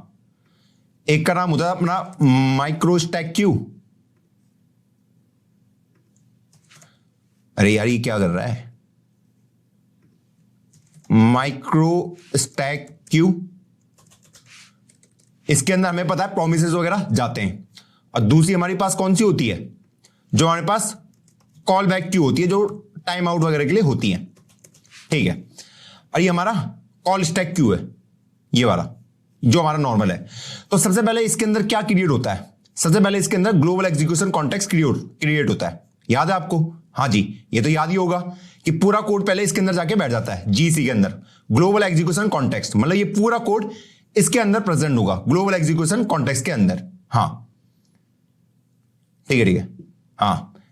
अब तो सही है यार, अब थोड़ी हो रहा लैग, अब नहीं हो रहा भाई, हाँ। अब सबसे पहले ये पूरा कोड इसके अंदर आ चुका है, ठीक। अब यहां पे एक एक करके ये सारी लाइंस एग्जीक्यूट होंगी। तो सबसे पहले इसने ये क्या करेगा, यहां से देखेगा ये तो एग्जीक्यूट नहीं होगा, ये भी नहीं होगा, तो सबसे पहले आपका कॉल कौन होगा, ये ग्रीट फंक्शन कॉल हुआ। अब जैसे ही कोई फंक्शन कॉल होता है तो वो किसके अंदर जाता है, स्टैक के अंदर जाता है, ठीक है। ग्लोबल एग्जीक्यूशन कॉन्टेक्स्ट के अंदर कौन होगा, पूरा कोड होगा, ठीक है। अब पूरा code line by line execute हो रहा है। तो अब जैसे ही उसने ग्रीट वाले फंक्शन में गया तो उसने इसको कॉल किया एसिंक फंक्शन ग्रीट को, ठीक है। तो ये आ गया मेरे इसके अंदर ग्रीट वाला फंक्शन, ग्रीट वाला फंक्शन इसके अंदर आ चुका है इस तरीके से ग्रीट, ठीक है।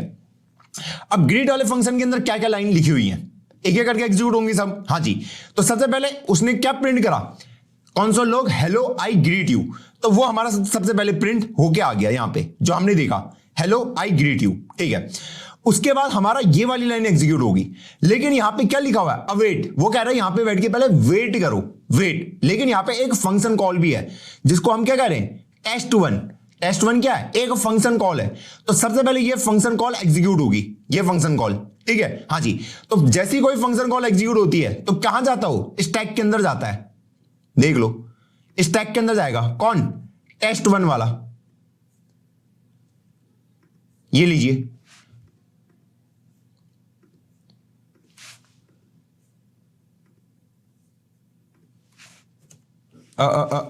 ये यहां पे क्यों नहीं हो रहा भाई, ठीक है।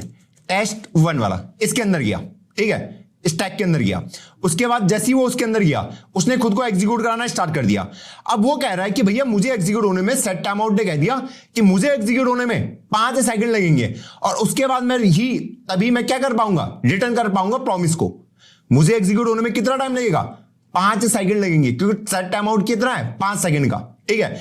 तो ये बोलेगा ये इसका वेट तो करेगा नहीं क्योंकि सेट टाइम आउट लगा हुआ है। हाँ जी, तो ये इसको हटा देगा यहां से, इसको हटाएगा नहीं हटाएगा। हाँ जी, अब इसमें रबर कौन सा है, पहले ये रबर, तो ये टेस्ट1 यहां से हट जाएगा बिल्कुल, ओह सॉरी,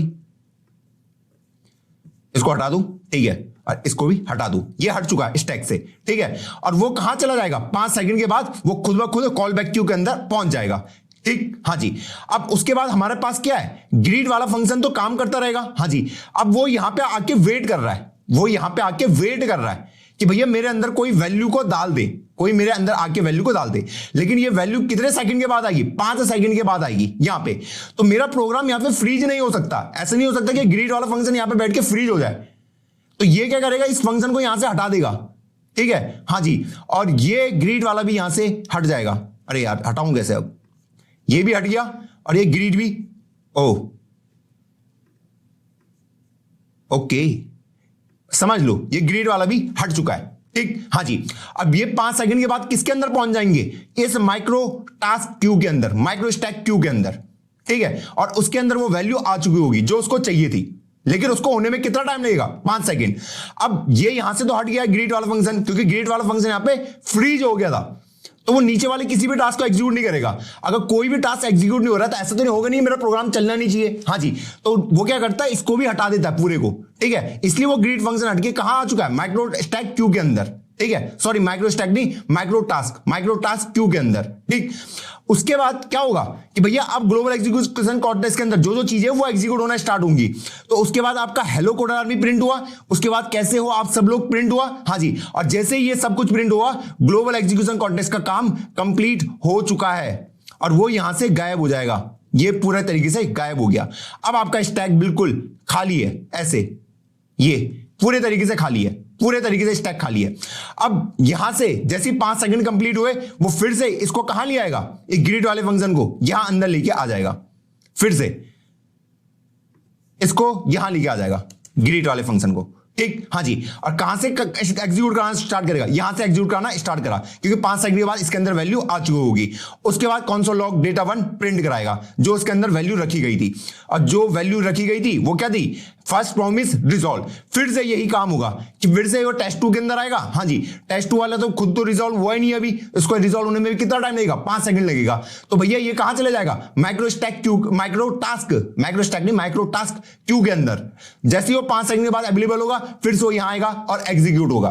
तो भैया जो आपका मेन थ्रेड है वो कभी नहीं रुकता है, जो मेन थ्रेड है वो रुकेगा नहीं। अगर मेन थ्रेड को मैंने रोकना शुरू कर दिया, फिर तो आपका प्रोग्राम हैंग ही होता रहेगा, हर जगह में हैंग हो रहा है, यहां पे भी हैंग हो रहा है। आपकी वेबसाइट चलेगी कैसे, क्या अगर हर एक टास्क के लिए वो आप वहां पे बैठ के वेट करोगे जब तक ये ना आए, तो ये कहां वेट करती हैं, जो आपके प्रोमिसेस है कहां वेट करेंगे, ये करेंगे माइक्रो टास्क क्यू के अंदर, कि भैया अगर अभी आपके पास डेटा ना, आप वहां बैठ के वेट करो। ये ऐसा नहीं करेगा कि यहां पे अभी इसको एग्जीक्यूट होने में 5 सेकंड लग रहे हैं तो भैया मेरा प्रोग्राम बैठ के यहां पे पूरा ऐसा बैठा है कि भैया पहले तो एग्जीक्यूट हो जा, फिर हम आगे का किस्सा देख लेंगे। नहीं, आप जाओ, माइक्रो टास्क क्यू आपके लिए रखी गई है, वहां बैठ के वेट करो, ठीक है, ताकि मैं इनको तो एग्जीक्यूट कराऊं जो मेरे मेन थ्रेड में रखे गए हैं, जो मेरे ग्लोबल एग्जीक्यूशन कॉन्टेक्स्ट में जो डेटा रखा है उनको तो मैं एग्जीक्यूट कर पाऊं। हाँ जी, अब वो एग्जीक्यूट हो जाएंगे, जैसे आपके 5 सेकंड कंप्लीट हो जाए आप आ जाना, एग्जीक्यूट हो जाना। किस बात की दिक्कत है? हाँ हाँ, अब क्लियर है? अब क्लियर है? हाँ, क्या आप क्लियर है ये पॉइंट जो मैंने आपको कहा? देखो, जब भी एग्जीक्यूशन होगा चीजों का वो स्टैक के अंदर से होगा, जो आपका एक कॉल स्टैक होता नहीं, ये कॉल स्टैक, इसी के अंदर ही चीज एग्जीक्यूट होंगी, ठीक है, इसी के अंदर ही सब कुछ एग्जीक्यूशन होगा, जो आपको दिख रहा होगा यहीं से एग्जीक्यूट होगा सब कुछ। लेकिन ये है सिंगल थ्रेडेड, ये एक बार में एक ही टास्क को एग्जीक्यूट कर सकता है, एक ही टास्क को। अब अगर ये एक ही टास्क को एक ही बार में एग्जीक्यूट कर सकता है तो ऐसा तो करेगा नहीं कि भैया जब वो इसको एग्जीक्यूट कर रहा है तो इसके 5 सेकंड वेट करे, क्योंकि अगर इस टैग के अंदर होगा 5 सेकंड अगर मैं यहां पे वेट करूंगा तो बाकी के टास्क कब चलेंगे? ये नीचे कंसोल वाले कब चलेंगे? फिर बाकी टास्क कब चलेंगे? तो उसको उठा के कहां रख दो? माइक्रो टास्क क्यू के अंदर। प्रोमिसेस वहां रिजॉल्व होंगे, वहां रिजॉल्व होंगे, ठीक है, ठीक है भैया। थोड़ा बहुत एक बात शॉर्ट पे बता दो, चलो ठीक है, ठीक है, एक बात थोड़ा शॉर्ट पे बता देता हूं। देखो यहां पे मेरे दोस्त क्या हो रहा है, आपके पास सबसे पहले ये स्टैक है, इसको अभी मुझे यूज करना होता परफेक्टली नहीं आ रहा है, मैं भी फर्स्ट टाइम यूज कर रहा हूं, इसको मैं हटा देता हूं इस पूरे को, ठीक है। और यहां पे हमारे पास सबसे पहले हमारा कॉल स्टैक आएगा, ये कॉल स्टैक है, ठीक है, हाँ जी। इसके अंदर सबसे पहले ग्लोबल एग्जीक्यूशन कॉन्टेक्स्ट क्रिएट होगा। कौन क्रिएट होगा? Global execution context. तो सबसे पहले उसको क्रिएट करो, तो जीसी हमारा क्रिएट हो गया, ग्लोबल एग्जीक्यूशन कॉन्टेक्स्ट, मतलब पूरा कोड इसके अंदर प्रेजेंट होगा, पूरा कोड ग्लोबल एग्जीक्यूशन कॉन्टेक्स्ट के अंदर प्रेजेंट होगा। एक एक करके वो लाइन को एग्जीक्यूट कराना स्टार्ट करेगा। फंक्शन देखा, अच्छा ये तो फंक्शन है, इसको एग्जीक्यूट नहीं कराना, इसको एग्जीक्यूट नहीं कराना। जैसे ही उसने यहां पे देखा कि फंक्शन कॉल लग रहा है, जैसे उसने देखा फंक्शन कॉल लग रहा है, ठीक है, हाँ जी, तो उसके लिए वो एक मेमोरी दे देगा, यहां पे मेमोरी दे देगा, यहां पे, ठीक, हाँ जी। अब इसमें क्या होगा, ये जो पूरा असिंक ग्रीड वाला फंक्शन है ये अब इसके अंदर जा चुका है। किसके अंदर? इस ग्रीड वाले फंक्शन के अंदर। इसको मैं यहां पे मेंशन कर देता हूं, ग्रीड वाला यहां पे आ चुका है, ठीक है। अब ग्रीड वाले के अंदर की चीजें अब एग्जीक्यूट होंगी एक एक करके टॉप से। पहले ये एग्जीक्यूट हुआ, हेलो आई ग्रीट यू।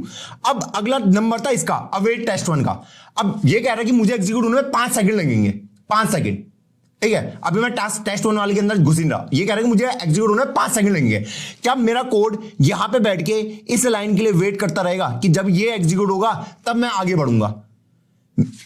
ये तो होता नहीं है, क्योंकि मेरी जावास्क्रिप्ट क्या है, सिंक्रोनस है, वो एक के बाद एक टास्क को एग्जीक्यूट करती जाएगी, ठीक है। अब मैं उस कोड को ब्लॉकिंग कोड नहीं बना सकता कि तू यहां पे बैठ के वेट कर, ये नहीं बना सकता। तो वो क्या करेगा कि भैया अगर इसको रिजॉल्व करना है इस वाली लाइन को, ठीक है, तो इसको किसके अंदर डाल देगा, क्योंकि ये प्रॉमिस ही रिटर्न कर रहा है, हाँ जी। अब प्रॉमिस को हम किसके अंदर डालते हैं? अगर आपको याद होगा मैंने आपको एक कॉल बैक क्यू के बारे में बताया था, एक माइक्रो टास्क क्यू के अंदर बताया था कि भैया जो भी आपके प्रॉमिस रिजॉल्व होंगे, जब वो एक बार रिजॉल्व हो गए किसके अंदर जाएंगे? माइक्रो टास्क क्यू के अंदर। तो उन्हें सबको माइक्रो टास्क क्यू के अंदर भेज दिया जाएगा, उन्हें सबको। तो वो सब ये पूरा कोड कहां चला गया? माइक्रो टास्क क्यू के अंदर। तो अब ये ग्रीट फंक्शन यहां से गायब हो चुका है, ये वाला। अरे यार, ये इसको भी हटा दिया, इसको भी हटा दिया, ग्रीड वाला फंक्शन भी हट चुका है, ये माइक्रो टास्क क्यू के अंदर चला गया। उसके बाद जब वो हट गया तो अब ग्लोबल एग्जीक्यूशन कॉन्टेक्स्ट खुद को एग्जीक्यूट करना स्टार्ट करेगा। खुद के अंदर उसके पास क्या है? ग्रीड वाला उसने देख लिया है, अब अगली लाइन को एग्जीक्यूट करेगा, उसके बाद अगली लाइन को एग्जीक्यूट करेगा, हाँ जी। जब ग्लोबल एग्जीक्यूशन कॉन्टेक्स्ट सबको एग्जीक्यूट कर दिया, हेलो कोडर आर्मी को भी कर दिया है, कैसे हो आप सब लोग भी कर दिया, उसके बाद क्या होगा? ग्लोबल एग्जीक्यूशन कॉन्टेक्स्ट का काम कंप्लीट हो गया, ये भी बाहर चला गया, ये भी बाहर चला गया, आपका ये खाली हो गया। अब 5 सेकंड के बाद जब यहां पे ये डेटा फाइनली आ जाएगा तो माइक्रो टास्क क्यू से उठा के वो यहां पे उसको दोबारा ले आएगा, उस ग्रीड वाले फंक्शन को दोबारा से। अब बोलेगा कि अब इसको एग्जीक्यूट कराना स्टार्ट करो, अब इसको एग्जीक्यूट कराना स्टार्ट करो। अब वो जब एग्जीक्यूट होगा तो उसमें रखा जो डेटा था वो प्रिंट हो जाएगा। तो फर्स्ट प्रॉमिस रिजॉल्व। फिर अगली लाइन पे आया, देखा कि भैया फिर से 5 सेकंड वेट करना है, तो 5 सेकंड के लिए वो यहां पे होल्ड नहीं रहेगा, कहां भेज देगा? वहीं माइक्रो टास्क क्यू के अंदर। ये देखो अगले 5 सेकंड, जैसे 5 सेकंड के अंदर ये पूरा डेटा क्रिएट हो गया, फिर से इसके अंदर डाल देगा, फिर से इसके अंदर डाल देगा। अब ग्रीट फंक्शन ने देखा कि भैया इसके कंसोल लॉग को प्रिंट कर दो, प्रिंट कर दिया कि जो आपको चाहिए था, सेकंड प्रॉमिस रिजॉल्व। जैसे ही काम कंप्लीट हो गया किसी का, उसको यहां से बाहर निकाल दो, इस तरीके से। और आपका स्टैक अब खाली हो चुका है। अब ना तो यहां माइक्रो टास्क क्यू के अंदर कुछ बचा है, ना कॉल बैक क्यू के अंदर बचा है, आपका पूरा टास्क कंप्लीट हो गया है। देखो, जावास्क्रिप्ट कोड को ब्लॉक करके नहीं रख सकती कि भैया यहां पे बैठ के तू ब्लॉक हो जा, रुक जा, वेट करते रहे।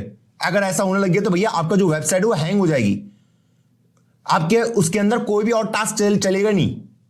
मान लो अगर ये वाला वेट मैंने वहां पे ही रख दिया, स्टैक के अंदर ही रख दिया, और अगर आपके अंदर उसके यहां इवेंट लिस्टर बचे हैं तो वो टास्क तो एग्जीक्यूट कभी हो ही नहीं पाएंगे, कभी हो ही नहीं पाएंगे, दिक्कत हो आ जाएगी। तो कोड को ब्लॉक नहीं होने देता, फटाफट एग्जीक्यूट करता है, फटाफट फटाफट एग्जीक्यूट करो। जो ब्लॉकिंग कोड है, जो ब्लॉक करके रखने वाले हैं मुझे कि भैया 5 सेकंड वेट कर, 10 सेकंड वेट कर, भाई तू निकल यहां से, तू वहां बैठ, प्रॉमिस है उस वाली क्यू में बैठ। जब तू अपने को पूरे तरीके से रिजॉल्व कर देगा तब मेरे से बात करना, तब तक तो उस क्यू के अंदर बैठ, माइक्रो टास्क क्यू के अंदर, बस ये याद रखना है। भैया कॉल बैक क्यू का क्या काम है? अरे भाई ये सेट टाइम आउट वगैरह के लिए, set time out, set interval, याद है? हाँ जी, मैंने आपको बताया था माइक्रो टास्क क्यू, 2 क्यू बताई थी जब समझाया था पूरा ये डायग्राम। या तो आपने वो लेक्चर नहीं देखा, मैंने आपको कहा था कि माइक्रो टास्क क्यू की प्रायोरिटी हाई होती है कॉल बैक क्यू से, इसके अंदर set time out, set interval जाते हैं, इसके अंदर प्रोमिसेस वगैरह जाते हैं, अगर आपको याद होगा। अब माइक्रो टास्क क्यू की प्रायोरिटी ज्यादा ऊपर है किसके मुकाबले? कॉल बैक क्यू के मुकाबले, अगर आपको याद होगा। मैंने आपको बताया था 2 क्यू होती हैं, हाँ बिल्कुल सही। और यहां पे बीच में इवेंट लूप होता है जो चेक करता रहेगा कि अगर मेरा स्टैक खाली है तब सबसे पहले माइक्रो टास्क क्यू से डालेगा, अगर ये माइक्रो टास्क क्यू खाली है तो वो कॉल बैक क्यू से डालेगा। अगर कहीं भी कुछ प्रेजेंट नहीं है, आपका कोड खत्म, बस। तो आपका जो भी एग्जीक्यूशन होगा, ये स्टैक क्यों बनता है, ये कॉल स्टैक क्यों बनता है? कॉल स्टैक क्या करता है? एक एक करके लाइनों को एग्जीक्यूट कराता है ऊपर से, टॉप से, कि पहले ये लाइन एग्जीक्यूट होगी, फिर ये होगी, फिर ये होगी। जो लाइन दिक्कत दे रही है, जहां पे वो कहेगा कि वेट करो, उनको भाई भेजो, बाहर निकालो, सबको बाहर निकालो। हाँ भैया कौन से लेक्चर में हुआ ये सब? अरे जो रिकॉर्डेड लेक्चर आ रहा था मेरे दोस्त, भूल गए क्या? ये डायग्राम भूल गए? वेब एपीआई बताया था, माइक्रो टास्क क्यों बताया था, कॉल बैक क्यों बताया था, क्या यार? ठीक है, हाँ रैपअप भी कर रहे हैं, ठीक है। अब बस लास्ट चीज बता रहा हूं, इसमें एरर किस तरीके से हैंडल होते हैं, बस एक लास्ट चीज डिस्कस कर रहा हूं, बस एक लास्ट चीज। तो इसको हम देख लेते हैं। देखो, अरे नीचे वाले को कमेंट कर देता हूं, बाकी कोड तुम समझते रहना, ठीक है। हमारे पास ये वाला था place order, preparing order, pickup order, deliver order, ठीक है। हाँ जी, ये वाला कोड था हमारे पास। हाँ जी, अब इसमें अगर कोई मेरे पास एरर वगैरह आती है, उसको मैं कैसे हैंडल कर सकता हूं? इसमें कैसे हम हैंडल करते हैं उसको? तो भैया इसमें आता है हमारे पास ट्राई। क्या आता है? ट्राई। तो ये हर कोई ट्राई के अंदर जाएगा, ये पूरा कोड ट्राई के अंदर जाएगा, पूरा कोड, ठीक है। हाँ जी, अगर इनमें से कहीं किसी में भी एरर आती है, किसी भी अवेट में एरर आती है, ठीक है, हाँ जी, तो उसको मुझे कैच करना पड़ता है, ठीक है। और ये, और उसको मैं प्रिंट करा सकता हूं ऐसे, इस तरीके से आप इसके अंदर के एरर को हैंडल करते हैं, ठीक है। हाँ जी, अगर मुझे किसी एरर को कैच करना है, मैं इस तरीके से उनको कैच कर सकता हूं, ट्राई और कैच। अगर कोई एरर आती है, क्योंकि जब प्रॉमिस रिजॉल्व होंगे, हाँ जी, जरूरी तो नहीं है, वो रिजेक्ट भी हो सकते हैं, तो रिजेक्ट वाले किसके अंदर जाएंगे? इस कैच के अंदर जाएंगे। जब आपके प्रॉमिस रिजेक्ट होते हैं तो किसके अंदर जाएंगे? इस एरर वाले के अंदर जाएंगे। तो ये पूरे को आप ट्राई ब्लॉक के अंदर देखो, कोई भी एरर आ रही है वो कैच वाले के अंदर चली जाएगी, बस। ये रहा आपका पूरा कोड, ये रहा।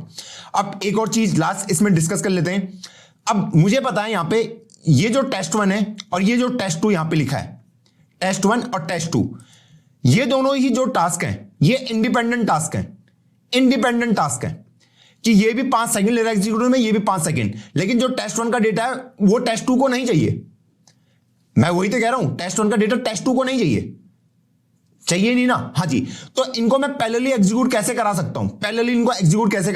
अगर अभी मैं इनको एग्जीक्यूट कराता हूं तो मुझे पता है कि 5-5 सेकंड दोनों ले रहे हैं, 5-5 सेकंड दोनों ले रहे हैं, 5-5 second. First promise resolve, second promise resolve, 5 second के बाद, अगले 5 सेकंड के बाद।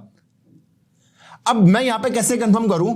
मुझे पता है कि भैया इस टेस्ट 1 का जो भी रिजल्ट आएगा वो इस टेस्ट 2 को इंपैक्ट नहीं करने वाला, तो इन दोनों को मैं पैरेलल में चला सकता हूं। तो उसको मैं कैसे चला सकता हूं? तो अगर आपको ये चीज अचीव करनी है मेरे दोस्त, तो आपको क्या करना है, यहां पे आपको लिखना है promise.all, कि इन सबको एग्जीक्यूट कराओ, जो भी आपको प्रॉमिस दे रहा हूं, ठीक है। ये एरे होगा, अंदर ये एरे लेता है इन सबको, ठीक है। ये सब पैरेलल में चलेंगे, तो test1 कॉमा test2, ठीक, हाँ जी। और ये आपको रिटर्न करके देगा एक एरे। अगर आपने 2 वैल्यू दी है तो 2 ही एरे आपको यहां पे रिटर्न में मिलेंगे। तो एरे की मैंने यहां पे डी स्ट्रक्चरिंग कर ली, data1 data2, ये लीजिए इस तरीके से पैरेलल में दोनों चलेंगे, पैरेलल में चलेंगे दोनों। ये देखो, हेलो आई ग्रीट यू, अब 5 सेकंड के बाद दोनों एक साथ आ जाएंगे। First promise resolve, second promise resolve. तो यहां पे हमने किसका इस्तेमाल किया? प्रॉमिस डॉट ऑल का, कि आप मल्टीपल को जो एक दूसरे के साथ डिपेंडेंट है ही नहीं उनको एक साथ पैरेलली एग्जीक्यूट करवा सकते हो। उसके लिए आपको प्रॉमिस डॉट ऑल लिखना है। एरे का फॉर्मेट होगा, किसका? एरे का, एरे का। अभी मेरे को 2 को कराना है एक साथ, तो एरे के अंदर 2 वैल्यू है, तो ये 2 ही वैल्यू रिटर्न करके देगा, 2 ही वैल्यू रिटर्न करके देगा। तो पहली वैल्यू को मैंने डेटा 1 के लिए अंदर ले लिया, अगले को डेटा 2 के अंदर ले लिया, और उन्हीं को मैंने प्रिंट करा दिया। भैया उस केस में क्या होगा कि एक ले रहा 8000 सेकेंड, सॉरी एक ले रहा 8 सेकेंड और एक ले रहा 5 सेकेंड। उस केस में क्या होगा? उस केस में आउटपुट कितने सेकंड में आएगा? जो उन दोनों का मैक्सिमम होगा, जो उन दोनों का मैक्सिमम होगा, मतलब 8 सेकंड के बाद आउटपुट आएगा।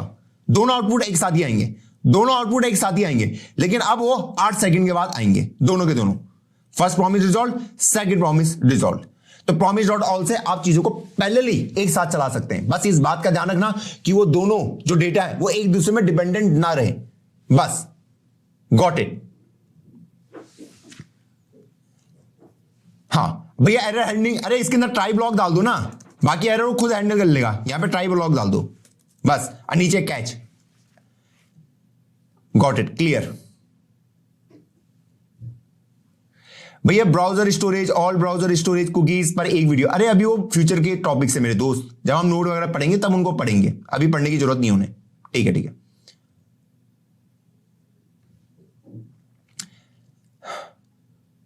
क्या ये क्लियर है, ये वाला पॉइंट? हाँ, तो ये था आपका एक एडवांस टॉपिक जो आज हमने सीखा। असिंक अवेट प्रॉमिस हमको आ चुका है। चाहता हूं इस वीक बैठ के रिवीजन करो, और आपको हैकाथॉन का जो प्रोजेक्ट है वो आपके डिस्कॉर्ड ग्रुप में हम डाल देंगे, ठीक है। और सोचा है 10 दिन का टाइम, अगर आपको थोड़ा और ज्यादा टाइम चाहिए वो भी हम दे देंगे, पर अगर आपको लगे कि हाँ भैया थोड़ा और टाइम चाहिए प्रोजेक्ट को बनाने के लिए, ठीक, हाँ ठीक है, ठीक है।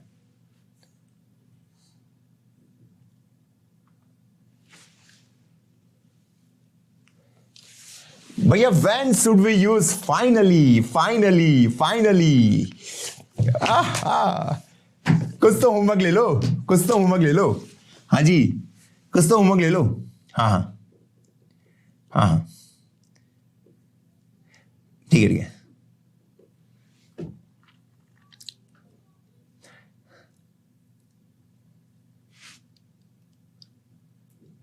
भैया इसके ऊपर कोई प्रोजेक्ट वगैरह बनवा सकते हैं यार। इसके ऊपर अभी प्रोजेक्ट नहीं बनेगा जब तक हमें एपीआई का नॉलेज नहीं होगा, ठीक है। अभी हमें एक बेसिक एपीआई आई है, उसी को तुम इस्तेमाल कर सकते हो, वो वेदर वाली, क्योंकि वो वन ऑफ द सिंपल है।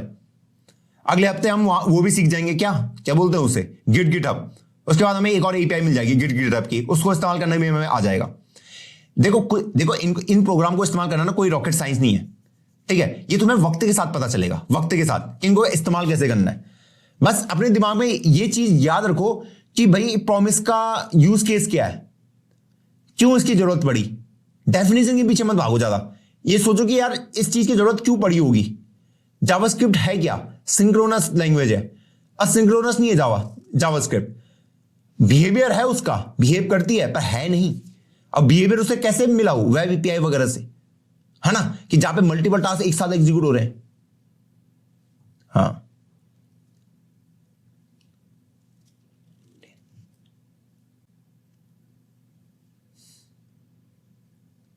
भैया लोकल स्टोरेज के बारे में बता देते। अरे मेरे दोस्त थोड़ा बहुत खुद से एक्सप्लोर करो, थोड़ा बहुत। मैं पढ़ा ही दूंगा उन टॉपिक्स को फ्यूचर में आपको, डरो मत, डरो मत। हाँ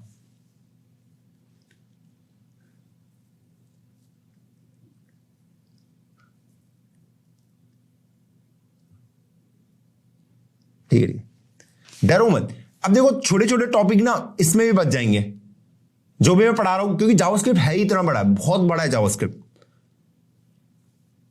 हाँ,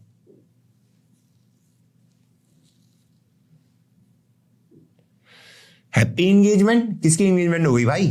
ठीक है ठीक है।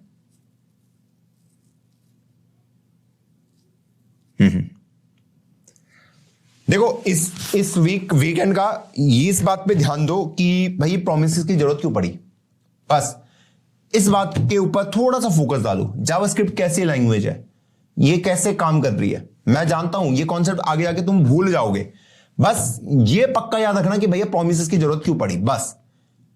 बाकी इतने जो मैंने तुम्हें इनपुट आउटपुट बताया, शायद इनमें से मैक्सिमम चीजें तुम काम भी नहीं करोगे, बस इनको बैक ऑफ द माइंड याद रखने की कोशिश रखना, ध्यान रखने की कोशिश रखना। हाँ, next week project git and GitHub और टाइपस्क्रिप्ट हमारा कंप्लीट हो जाएगा, ये तीनों चीजें। हाँ ठीक है ठीक है।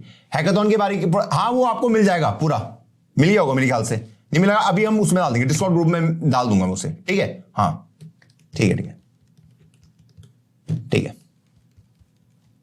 भैया। ऊप्स के कॉन्सेप्ट भैया, अरे ऊप्स के क्या कॉन्सेप्ट है इसमें, ऊप्स क्लास वगैरह कोई यूज करता भी नहीं है जावास्क्रिप्ट के अंदर। जो मैंने आपको सिखाया था कि क्लास बेस हम कैसे बनाते हैं वही है, उतना ही है, कुछ है नहीं इसमें क्लास वगैरह। हाँ भैया आपको इतना सब याद कैसे रहता है? अरे सब कुछ याद नहीं रहता मेरे दोस्त, इतना सब कुछ याद नहीं रहता। मैंने मल्टीपल लैंग्वेजेस पढ़ी हुई हैं, इतना सब कुछ किसको याद रहेगा? हाँ हाँ, मैं तो कई बार सिंटैक्स में कंफ्यूज हो जाता हूं। समझ रहे हो, मैंने C++ के कॉन्सेप्ट यहां हैं, ठीक है, रस्ट के हैं, जावास्क्रिप्ट के हैं, तो कई बार वो कंफ्यूजन क्रिएट हो जाती है कि इसके कॉन्सेप्ट यहां मिक्स हो जाते हैं, उसके यहां हो जाते हैं। इतना सब याद रखना बहुत इंपॉसिबल है, ठीक है। तो रिवीजन जरूरी है इस टाइम पे भी। हाँ तुम प्रोजेक्ट बना रहे हो, आजकल मैं जावास्क्रिप्ट पे ज्यादा काम कर रहा हूं, तो मुझे चीजें रिकॉल होती रहती हैं, उनका मैं इस्तेमाल करता रहता हूं, जिनका आप ज्यादा फ्रिक्वेंटली इस्तेमाल करोगे। हाँ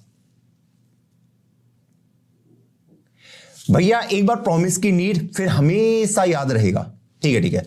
देखो मेरे दोस्त, प्रॉमिस की बस इतनी सी नीड है, आप इसको ना इस तरीके से याद रखो कि मेरा जो जावास्क्रिप्ट है ना वो सिंक्रोनस है। क्या है सिंक्रोनस? एक के बाद एक टास्क को एग्जीक्यूट कराएगा, ठीक। हाँ जी, इसको अगर आपको इसको याद रखना है, प्रॉमिस को बस आप इस लाइन से याद रख लो। मैं इसके अंदर लिख देता हूं, हाउ टू रिमेंबर प्रॉमिस। देखो प्रॉमिस की इतनी सी नीड है, आपको बस ये रखना है। आप देखो कई बार आप डेटाबेस को कॉल करोगे या किसी ना किसी को आप कॉल करोगे, डेटा मंगाओगे, है ना। डेटा मंगाओगे तो मान लो आपने फैच का इस्तेमाल किया, फैच का आपने इस्तेमाल किया कि भैया मुझे ना यहां से डेटा लाके दे दो, यहां से डेटा लाके दे दो। आपने लिंक वगैरह दे दिया कि यहां से मुझे डेटा लाके दे दो, और उस डेटा को मैंने स्टोर कराया किसी वेरिएबल के अंदर, ठीक। हाँ जी, अब अगर मैं इस डेटा, जो भी डेटा यहां पे है, इसको मैं डायरेक्ट यूज नहीं कर सकता, जैसे मैं कंसोल लॉग कर रहा हूं ना इस डेटा पे, मैं इसको डायरेक्ट यूज नहीं कर सकता, क्योंकि अगर मैं जावास्क्रिप्ट की बात करूं, वो क्या करता है, पहले इस लाइन को एग्जीक्यूट करेगा, हाँ जी, बोलेगा इस फैच को तो एग्जीक्यूट होने में भी 3-4 सेकंड लगेंगे, ठीक है, तो इमीडिएटली इस कंसोल लॉग को प्रिंट करा देगा। और अभी आपका डेटा आया भी नहीं है बैकएंड से, अभी तक आपका डेटा बैकएंड से आया भी नहीं है, और आपने उसका इस्तेमाल करना भी स्टार्ट कर दिया, तो आपके पास क्या आउटपुट आया? कुछ गलत ही आउटपुट आया होगा। हाँ जी, तो इसकी जगह हम क्या यूज करते हैं? प्रॉमिस का इस्तेमाल करते हैं। प्रॉमिस ये कहता है कि जब ये डेटा आ जाएगा फिर मैं उसका इस्तेमाल करूंगा। तो ये ही वो कंफर्म करता है कि फैच हमेशा हमें एक प्रॉमिस रिटर्न करके देता है। फैच हमेशा हमें एक प्रॉमिस रिटर्न करके देता है कि मैं अगर डेटा लाऊंगा तो मैं तुझे बताऊंगा, और नहीं ला पाया तो उसका रीजन भी मैं तुझे बताऊंगा।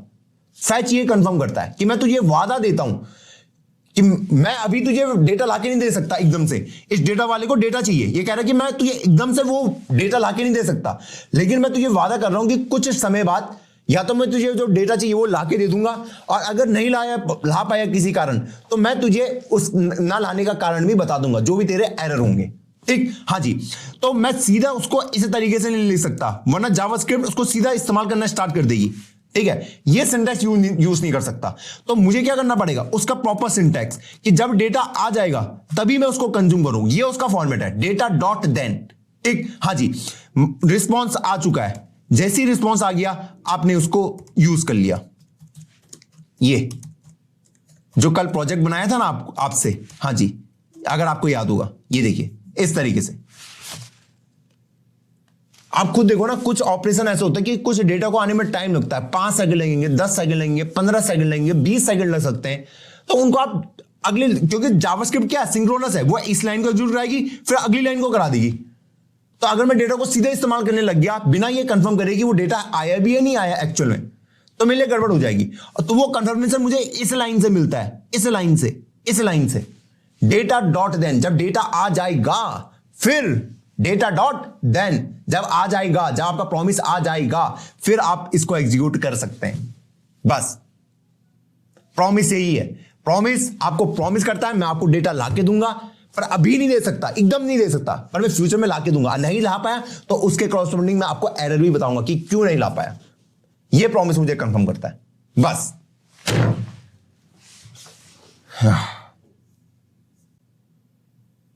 भैया स्टॉक मार्केट की एपीआई भी ले सकते हैं आप, किसी भी चीज की एपीआई ले सकते हैं मेरे दोस्त, किसी भी चीज की एपीआई ले सकते हैं।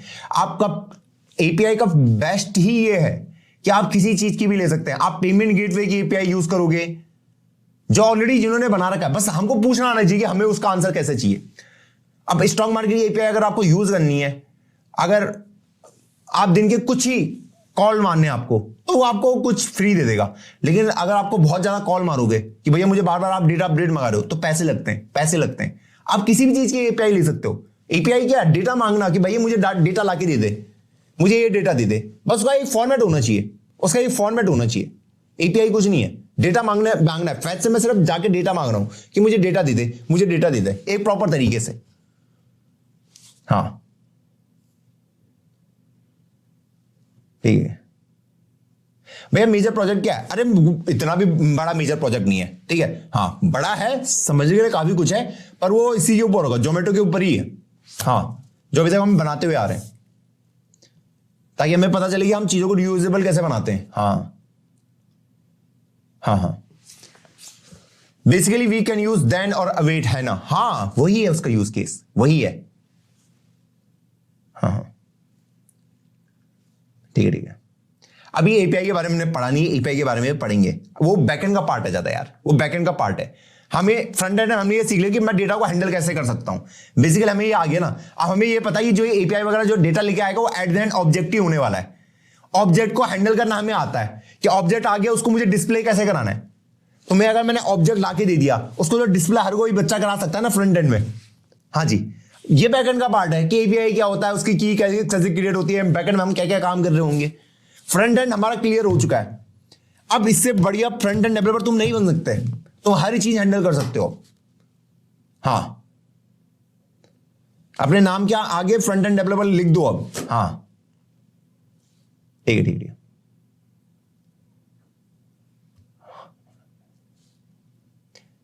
तो वो उस लेवल पे जावास्क्रिप्ट आ चुकी है कि अब तुम अपने नाम के आगे लिख दो front end developer Sumit Kumar.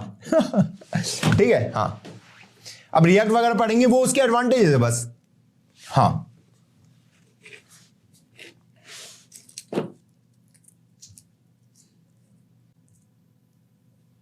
ठीक है।